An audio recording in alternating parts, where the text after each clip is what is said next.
təsəvvür edin ki, həm 1960-cı illərin muzeyindəsiniz, həm də eyni vaxtda 21-ci əsrin nəhəng bir metropolunun yükünü daşıyan yeraltı bir sarayda gəzirsiniz. Aha, çox dəqiq təsvirdir əslində. Yəni üstünüzdə səsküylü, qaynar bir şəhər həyatı var, ətrafınızda isə dərin bir tarix və qaranlıq tunellərdə dayanmadan hərəkət edən ağır qatarlar.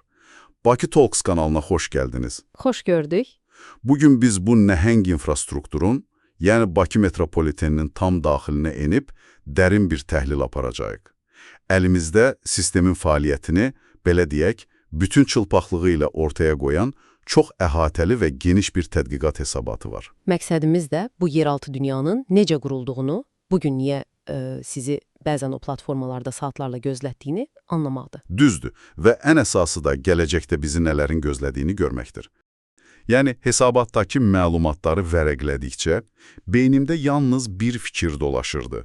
Bu sanki müasir, ən son model bir smartfon proqramını 1990-cı illərin kompüterində işlətməyə çalışmağa bənzəyir. Çox maraqlı müqayisədir. Funksiyalar yenidir, tələblər böyükdür, amma arxadakı o köhnə mexanizm sadəcə bu yükü qaldıra bilmir. Yəni, bu bənzətmə əslində məsələnin tam üstünə gəlir. Çünki mövcud böhranları, o gecikmələri və izdihamı anlamaq üçün ilk növbədə sistemin təməlinə baxmalıyıq. Yəni yerin dərinliklərinə. Təbii, sözün əsli mənasında yerin dərinliklərinə və tarixə nəzər salmalıyıq. Bilirsiniz, hər şey 6 noyabr 1967-ci ildə Bolşevik inqilabının 50-ci illiyi ərəfəsində başladı. Aha, o məşhur açılış günü. Elədir. O vaxt metro sadəcə bir nəqliyyat vasitəsi kimi deyil, fəhlə sinfinə hədiyyə olaraq təqdim edilirdi. İlk xəttdə cəmi 2 stansiya var idi. Amma o 2 stansiyanın inşasına sərf olunan resurs, yəni o memarlıq vizyonu bugünkü miqyasla belə inanılmazdı. Doğrudan da elədir. Sovet dizaynerləri sadəcə qatarların gəlib getdiyi beton otaqlar yox, xalq üçün saraylar qurmaq istəyirdilər. Bax, divarlardakı o nəhəng mərmər plitalar var ha, o incəliklə işlənmiş mozaikalar, o kütləvi və ağır işıqlandırma sistemləri. Yəni bunların hamısı o dövrün vətəndaşına hər gün işə gedərkən özünü bir zadəgan sarayındakı kimi hiss etdirmək üçün düşünülmüşdü. Təbii, estetikaya çox böyük önəm verilirdi. Amma məsələ burasındadır ki, estetikaya və o möhkəm struktura verilən bu hədsiz önəm sistemin çevikliyini tamamilə yoxa çıxarıb. Yəni hər şey o qədər ağır və daş kimi dəyişməz formada inşa edilib ki, bugün ən xırda bir modernləşdirmə işi aparmaq istəyəndə qarşınıza keçilməz beton sədlər çıxır. Düzdür. Üstəlik təkcə memarlıq deyil, coğrafiyada mühəndislərə böyük maneələr yaradırdı.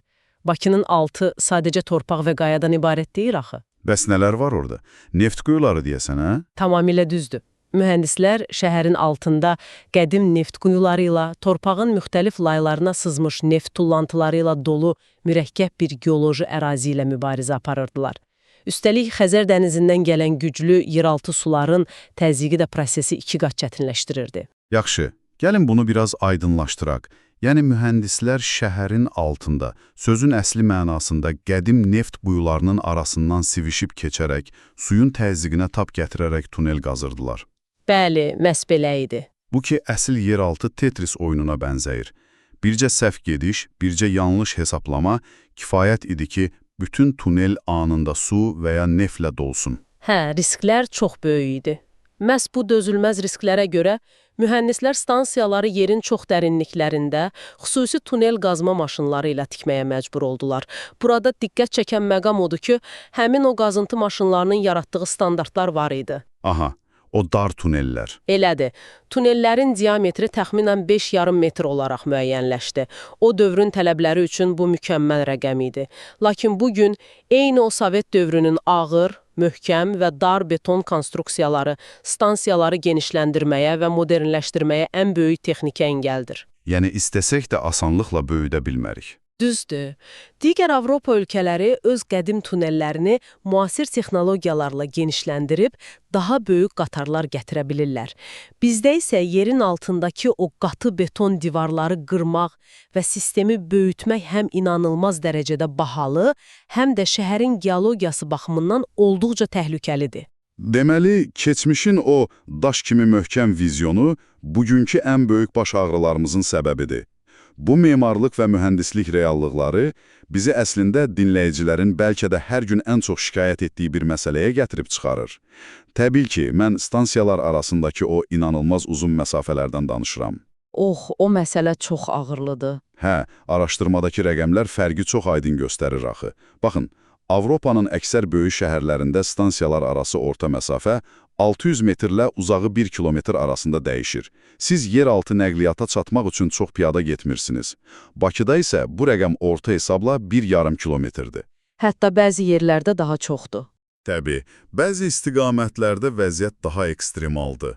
Məsələn, hesabatda var idi, Bakmil və Koroğlu stansiyaları arasında 1850 metr, Həzi Aslanovla Əhmədli arasında isə düz 2100 metr məsafə var. Niyə belə dax? Bilirsiniz, Sovet şəhər planlamasının bugünkü sərnişin komfortunu heçə sayan özünə məxsus bir məntiqi var idi. Onlar üçün fərdi rahatlıq yox, kütləvi sürət önəmli idi. Metronun əsas məqsədi sizin bir məhəllədən digərinə qısa bir səyahət etməyiniz deyildi. Bəs nə idi? Sistemin hədəfi nəhəng yaşayış massivlərindəki minlərlə işçini götürüb ən qısa müddətdə yolda dayanmadan böyük sənaye zavodlarına çatdırmaq idi.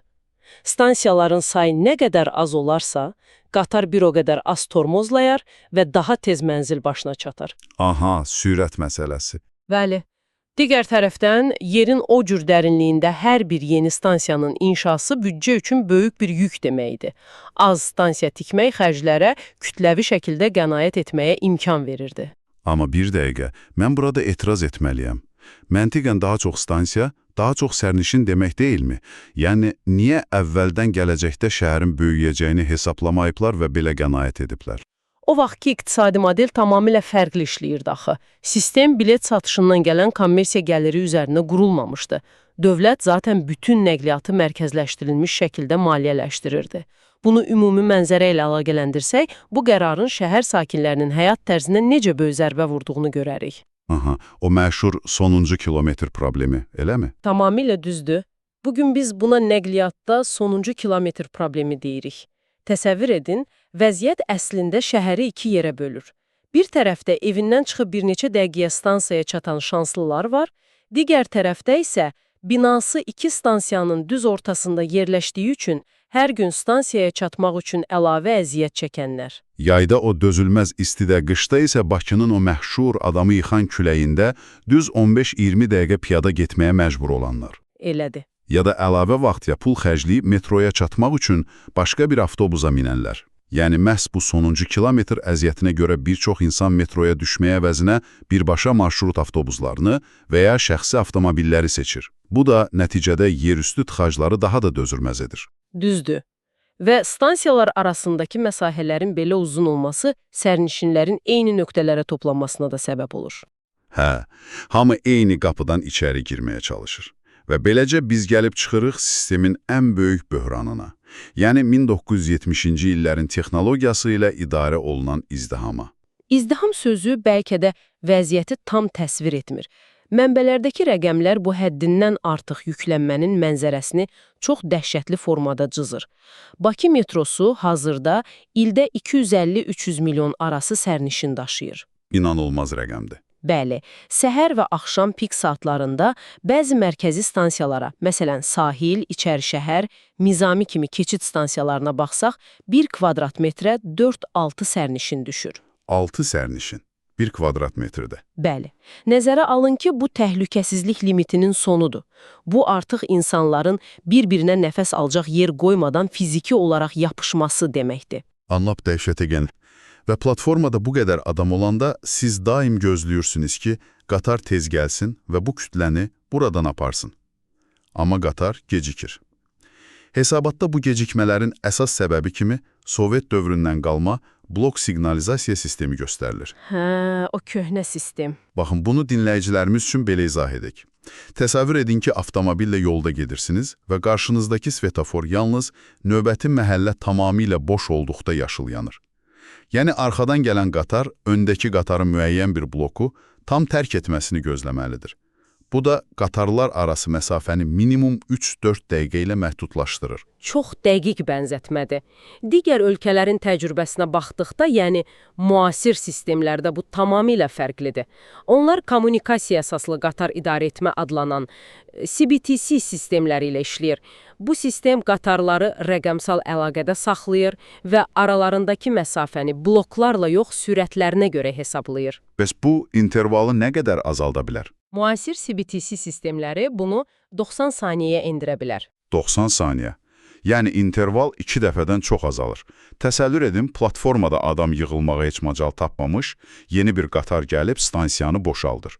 Amma heyf ki, bizdə hələ də o köhnə sistem işləyir. Və məhz bu ləngimə bizi o məşhur yığılma effektinə, ingiliscə desək bunching effektinə gətirib çıxarır. Bəli, bu çox ciddi problemdir. Yəni qatar stansiyaya yaxınlaşır, qapılar açılır, amma içəridə və çöldə o qədər adam var ki, bir qatarın izdihamlı stansiyada sərnişin mindirib düşürmək üçün planlaşdırılandan daha çox gözləməsi lazım gəlir. Və bu da klassik bir domino effektidir. Stansiyadakı qatar gözlədikcə, arxadan gələn bütün qatarların gecikməsinə və platformalarda daha böyük kütlənin yığılmasına səbəb olur. Bu, vacib bir sual yaradır. Biz bu gecikmələrə sadəcə fərdi bir narahatlıq kimi baxa bilərikmi? Yəqin ki, yox. Qətiyyən, izdiham sadəcə narahatlıq deyil, həm də iqtisadi zərərdir. Vaxtında işə çata bilməyən işçilər, pozulan planlar və sərnişinlərin sistemə inamının itməsi şəhər iqtisadiyyatına ciddi təsir edir. Tamamilə razıyam. Tıxac və köhnə texnologiya sadəcə qatarları ləngitmir axı, həm də həssas sərnişinlər üçün fiziki sədlər yaradır. Gəlin biraz da bu insan faktorundan danışaq. Hesabatı oxuyanda gördüm ki, filotdakı ən köhnə qatarlar o 1970 və 80-ci illərin Yejovka tipli qatarları hələ də hərəkətdədir. Təəssüf ki, elədir. Və onlarda kondisioner yoxdur. Yayın ən isti günlərini xatırlayın, o qatarların içi sözün əsl mənasında sobaya çevrilir. Bəli, Sovet dövrünün ventilyasiya sistemləri bugünkü insan kütləsinin bədən hərarəti və qlobal istiləşmə ilə sadəcə bacara bilmir. O dövrdə nə bu qədər əhali var idi, nə də iqlim indiki vəziyyətdədir. Üstəlik o dözülməz istirik adamı haldan salır. Və bu arqument bizi əslində sistemin ən ağırlı nöqtəsinə, əlçatanlıq probleminə gətirir. Dərin stansiyalarda o uzun eskalatorlar var, amma əlilliyi olan şəxslər üçün liftlər, addımsız keçidlər yoxdur. Çox vacib məqamdır. Ən maraqlısı da elə buradadır. Çox adam deyir ki, niyə stansiyanın bir kənarını söküb lift quraşdırmırlar? Araşdırmada məlum olur ki, o köhnə stansiyalardakı qalın sütunlar sadəcə bəzək deyil. Onlar üstlərindəki bütün şəhərin ağırlığını daşıyır. Yəni, əlil arabaları üçün yer açmaq məqsədi ilə o sütunları asanlıqla sökmək olmur. Düzdür, yeni stansiyalarda, məsələn, 3-cü Bənövşəyi xəttdə bu qismən həll olunub, lakin köhnə mərkəzi stansiyalarda vəziyyət fərqlidir. Arasında qalan o kiçik boşluq təkərli araba istifadəçiləri üçün keçilməz bir maneədir. Texniki qüsurlar ən çox ağıl əhaliyə, əlilliyi olan şəxslərə və uşaq arabası olan valideynlərə təsir göstərir. Onları sistemdən kənarda qoyur. Beləliklə, əlimizdə 60 illik yorulmuş, lakin çox vacib bir sistem var. Bəs xilas etmə planı nədir? Sistemin təməlində dəyişilməsi çətin geoloji və memarlıq faktorları varsa, bu böhrandan necə çıxacaq? Araşdırma bizi ümidsizliyə qapılmamağa çağırır əslində. Digər şəhərlərlə müqayisə aparaq. Məsələn, Avropanın ən qədim metrosuna sahib olan Budapeşt mütəmadi investisiyalarla köhnə stansiyalarını belə tam modernləşdirə bilib. Doğrudan, deməli mümkündür. Bəli. Qısa müddətli həllər olaraq platformalarda daha yaxşı rəqəmsal məlumat lövhələri və izdihamın idarə olunması təklif edilir. Çünki sərnişin məlumatlı olanda daha az stres yaşayır. Bəs orta və uzun müddətli həllər nədir? Orta və uzun müddətli həllər olaraq isə yeni qatarların alınması, o dediyimiz CBTC siqnalizasiyasına keçid və uzun məsafəli mövcud xəttlərin arasında yeni stansiyaların inşası planlaşdırılır. Və ən əsası, tam əhatəli 5 xəttli, yəni yeni şimal-cənub dəhlizi daxil olmaqla bir sistemin qurulmasıdır. Yaxşı, bütün bunlar sənə, yəni dinləyiciyə nə vəd edir? Niyə bu gələcək layihələr sizin üçün vacib olmalıdır? Bilirsiniz, bu səbir tələb edən, lakin həyata keçirilməsi mümkün olan böyük bir baxışdır. Bizi fərqli, müasir bir gələcək gözləyir. Tamamilə düzdür. və bu gələcək vizyonunu mütləq vurğulamalıyıq. Bu genişlənmə həm də ekoloji zərurətdir. Elektriklə işləyən və bütün şəhəri əhatə edən metro, tıxaclara və iqlim dəyişikliyinə qarşı əlimizdəki ən güclü silahdır. Əla fikirdir. Bu dərin təhlilimizin sonunda sizin beyninizdə qalacaq, bəlkə də heç ağlınıza gəlməyən çox qeyri-adi bir fikri buraxmaq istəyirəm. Bayaq ekspertimiz qeyd etdi ki, gələcək planlarda mövcud və işləyən xəttlərin tam ortasında yer altında yeni stansiyaların qazılıb tikilməsi təklifi var. Bəli, bu çox böyük bir layihədir. Növbəti dəfə metronun qaranlıq pəncərəsindən baxarkən bunu düşünün. Yəni, qatarların dayanmadan hərəkət etdiyi bir tuneldə, sərnişinlərin xəbəri belə olmadan yeni bir nəhəng platforma oymaq necə inanılmaz bir mühəndislik işi tələb edir. Bu sanki şəhərin qan dövranını dayandırmadan açıq ürək əməliyyatı etmək kimidir. Həqiqətən də mühəndisliyin ən ali səviyyəsidir. Kanala like atmağı unutmayın. Bizə qoşulduğunuz üçün təşəkkür edirik. Növbəti dərin təhlilimizdə görüşənədək. Sağ olun.